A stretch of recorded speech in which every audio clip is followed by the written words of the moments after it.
Hi, my name is Kat, and I had VSG, vertical sleeve gastrectomy, 8 months ago today. Um, my surgery date was August 8th, 2018, and my high weight, which was 4 months before that, was at least 4 months before that. No, 4 months before that was 370. Um, I had my program requires that you do lose a certain amount of weight before you can schedule your surgery. So I was given a weight loss of 40 pounds, and through a mix of the program diet and keto, because I found keto actually more successful for me personally.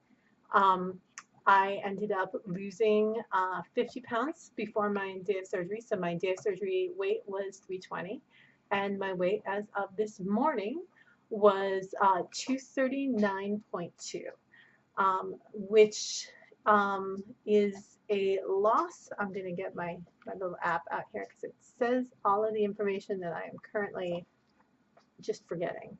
Um, Sorry. So it's 50 pounds before. My weight loss after surgery has now been 80.8 pounds. My loss for all times is 130 pounds and 130.8 pounds. I'm really happy with that. And honestly, I've lost. It's funny. This year, since 2019, I have been bad at doing monthly check-ins because I think I may have done one in January. I'm not sure. I've been taking pictures and doing measurements, and I haven't really looked at my measurements today. I took pictures yesterday, and I will be putting them, doing the comparison pics and putting them at the end of this video. But I have been bad at doing it because February, the day that I was supposed to do it, my cat died.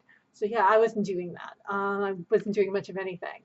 And then February itself became a real stall month. Like I had had a car accident right before my cat died. And then, just a lot of emotional trauma and some physical trauma too. So I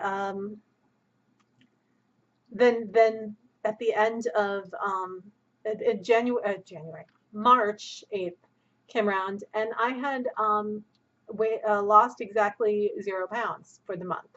I had ended up, it's like I didn't think about it as a stall at the time, but I kept going up and down, and up and down, and up and down, and everybody's like, oh, the stall, the scale isn't moving, the scale isn't moving.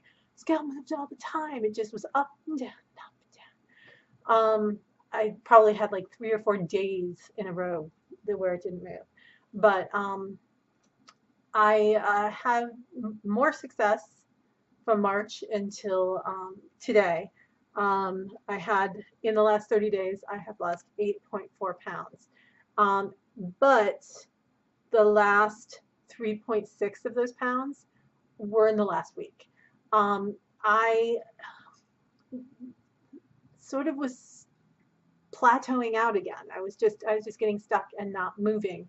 And I got a little frustrated, and I got a little honest, and I was looking at what I was doing and what I was eating, and I wasn't doing anything super wrong for keto because I am eating pretty much a keto diet. But for my program, I was having snack. I mean, I was having sex. I was just having sex. I'm just going to say I was having sex. I feel the need to justify that, but really there is no justification. It's an excuse. I was having snacks. One of the reasons that I had told myself it was okay to have snacks is I'd like to eat with my husband, but he gets home late, and I should eat by the time he gets home. So I'll have some cheese, I'll have some pork rinds, I'll have a little something to hold me over. And then I found myself at work having, I have pepperoni jerky and a couple other like meat jerkies and some nuts like pecans at work.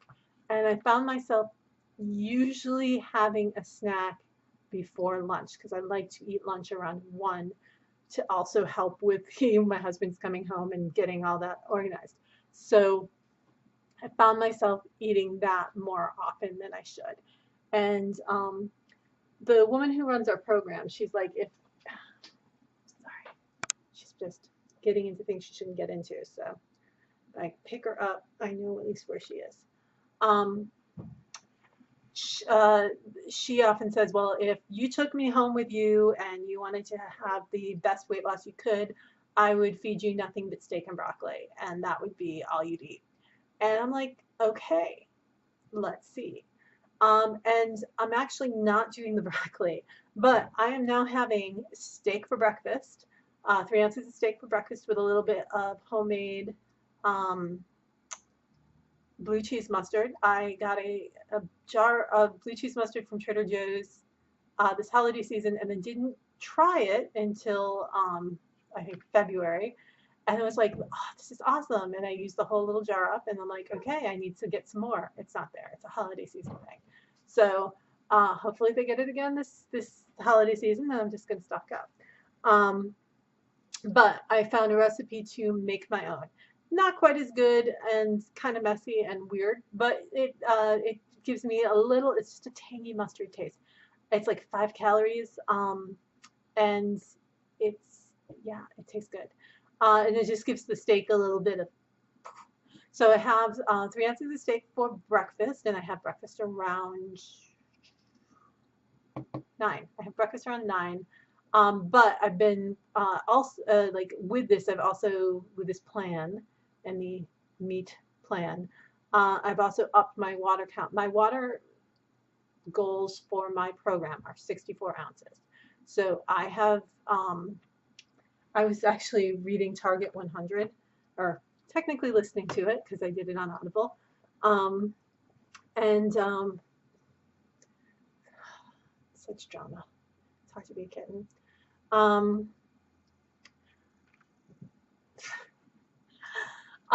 But the her whole thing is like all of your goals are 100, and she's like, you know, I suggest a water goal of 100 ounces a day, and I'm like, well, you know, if I do instead of 2, I have a 32-ounce water bottle, and instead of 2 32-ounce water bottles, if I just move it up to 3, it's 96, and that's pretty damn close, and I'll be happy if I get 96. And then, you know, I'm actually today I have finished I do 1 bottle of water pre-breakfast, like from 7 o'clock when I'm like up and functioning to 7 o'clock a.m. And that's when I start to have my vitamins. So I have my vitamins and I start drinking my water. By 9 o'clock, I have to stop for an hour. I have my steak, and then and I also take some more vitamins at that point in time. But then I have another bottle of water between between 9 and noon or 1 at the latest, but I try to get it done by noon. And then I have my lunch at 1 o'clock, and my lunch recently has been, I usually go on Sunday, I go to Chipotle, and I get a bowl that is an order of barbacoa, which is their shredded barbecue beef, and then an order of steak in a bowl with some cheese. And that's all. That's my whole order. But the nice thing is, if I get a double order of meat, I usually, and I'm not going to say this is always the case because it was a little shy, because they're not measuring it, they're just eyeballing it. I can traditionally get 4 meals out of it. So the Sunday meal and then 3 lunches. So you know, I'm doing that, and so it's a mix of both steak and barbacoa, and I actually started making my own barbacoa. I got some stew meat at Costco, and I put in like chipotle peppers and chili peppers and some cider vinegar and some seasonings, and yes, so I put that all in my Instapot and let it go for an hour, and it is completely shredded and tasty. There's a kick afterwards, but there's a kick on the barbacoa from Chipotle too. So anyway, I'm going to have that with cheese. Um, and I had that today for the whole week. I've already got it in containers and set up. And then for dinner, it's going to be whatever meat and cheese combination that I want to have with my husband. So I let myself have some flexibility there, so I don't get so like, if we want to make chicken crust pizza, we can make chicken crust pizza. If I want to have tacos, taco meat and cheese, I can have that. If I want to do a hamburger, I can do that. But anyway, so that's my third meal, and it's all 3 ounces of the meat, meat and cheese. 3 ounces of the meat and cheese. Uh, chew a lot. Um, 3 bottles of water. I finished my 3 bottles of water for today, and now I'm having a little extra. This is technically against plan because it's sparkling, and I'm not supposed to have carbonation. I haven't found carbonation bothers me yet, and honestly, the carbonation is the only of the rules that I'm breaking. So if my stomach starts to get irritated, I will be back on Carafate, and I will stop the carbonation and know that's the problem. I also try this. I'm not trying so much because it's not super sparkly. But if I have Zevia, I pour it in a cup to. It doesn't flat it exactly, but it gets it close because when you pour out a drink and you pour it into a cup and you get all that foam at the top, and that's the carbonation. So if that all goes away, that's less carbonation going into my body. So good. And I suppose I had carbonation. Now I've got after burp. I suppose if I made my own sodas with the Soda Stream, I could do really light carbonation, and that would be good too. I don't mind it so much. I'm adhering pretty well. But like I said, okay, so that's my diet. So I have followed that diet. Oh, and I allow myself 2 indulgences. My whole life I've been used to eating dessert after not breakfast. That would be weird. After lunch and dinner. So after lunch, I have a single evolved coconut butter cup. And after dinner, I have a homemade fat bomb, or I just got some Chalk Zero milk chocolate peanut bark. It's 3 net carbs. And it's portion controlled to 1 ounce serving. So there's that. I can have fat bomb, that, or I can have a Zevia with a little bit of heavy whipping cream in there, which makes it like a float. So I have one of those 3 options for dessert.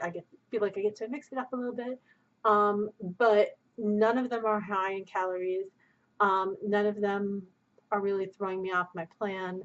And since I have made up my mind that is what I was going to do last Wednesday, and pretty sure it was Wednesday. Oh no, yeah, it's Wednesday. Because I was thinking the first day I finished my 100 ounces of water was when I was finishing the bottle at support group, which was last Wednesday. So since that, even on the weekends where I get started drinking water, like I'll explain the weekends in a minute, but I have hit my 96 ounces every day since last Wednesday. So not quite a week yet, but since that time, I have been dropping weight, and I was actually up to 4 pounds. Like yesterday, I had lost 4 pounds, and I almost always weigh less on Sunday than I do on Monday morning, and there's a reason for that. I intermittently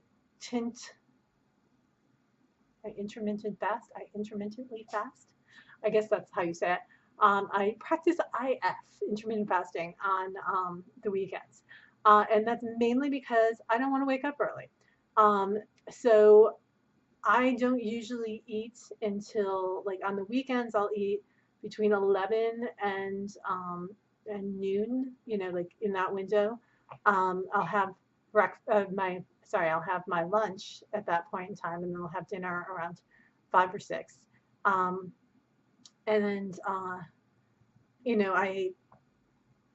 because of that, and because I've gone to the bathroom before I've weighed myself and everything like that, I usually am lighter on the weekends than I am on Monday because I'm weighing myself between 2 to 4 hours with no water, no nothing. Like I always weigh myself before I put anything in my body. So that's,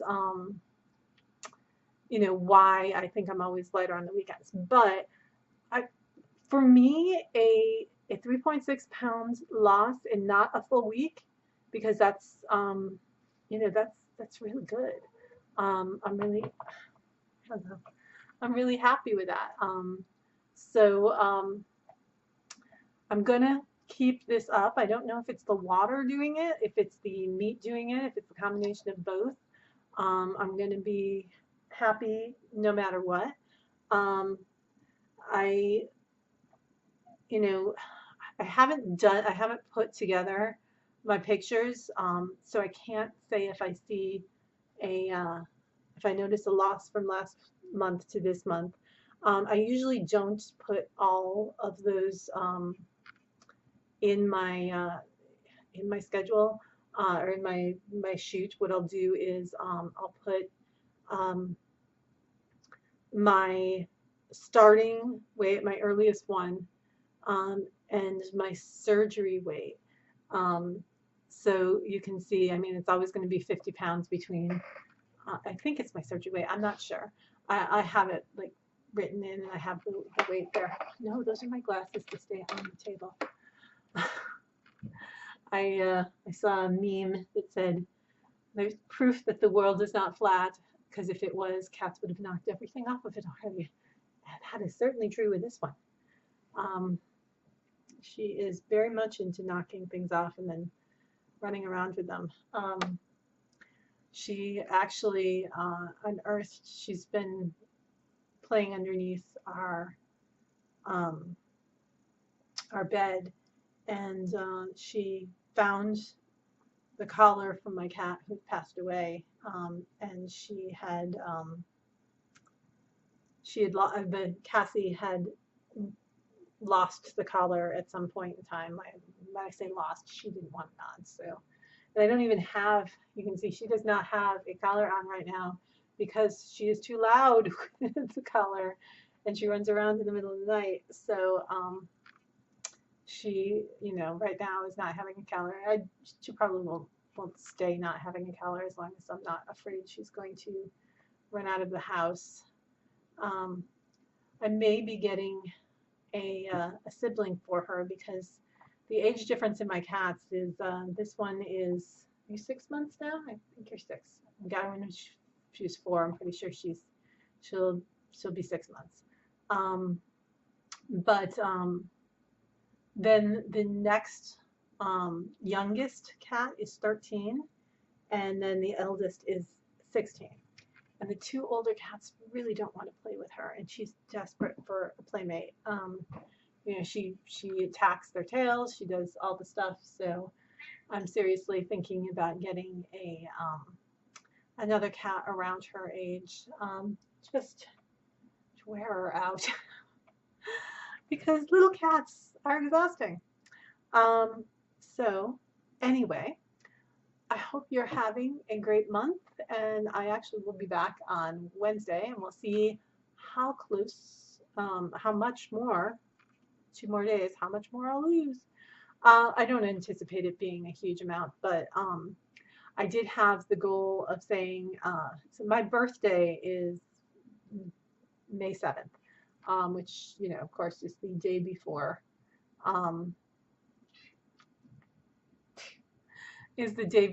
my monthly check-in for May. And my goal was, to be not under 40 BMI, and I'd like to reach the 235 or 230, you know, or maybe under 230 range. And that is still my goal.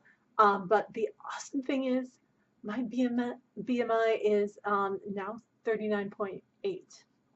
I have cracked the 40. So I have moved from um, obese level 3 or morbidly obese to severely obese. Um, and honestly, I obese level 3 is the highest there is. So when I started this whole process, I was obese level 3. I was over 60. Hey, not that. You leave that alone. I have a pattern that she wants to chew on. No, get down. Get down. Um, so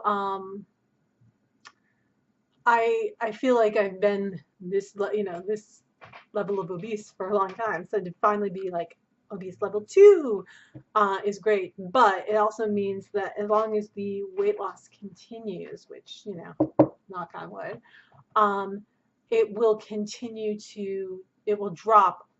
Like I'll see I think I don't even know. I'm trying to think. I had written it down at some place where each of the levels were. Once I get to 149, I think, or maybe it's 144.9, I will be normal weight. But like overweight is like, you know, I don't know where the things are, but it's they're a lot closer together than this one. This one was the biggest hurdle to get through. So I'm very glad on that. But if I keep losing at this rate or close to this rate, I will definitely meet my goals.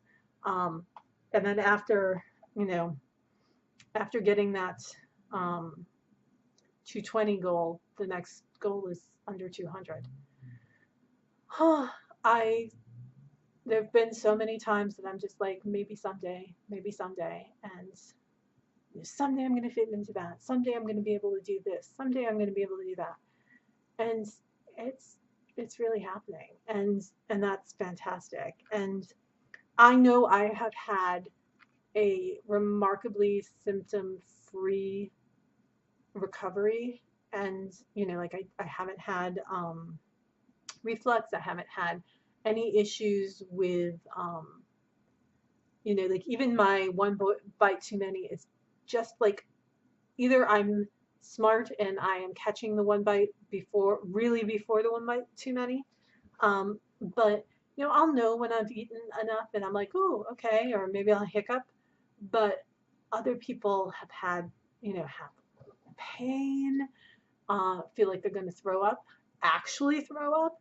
And the fact that I haven't had any of that, I am very grateful. And I know that it is, I'm not going to say it's uncommon, but it's not guaranteed.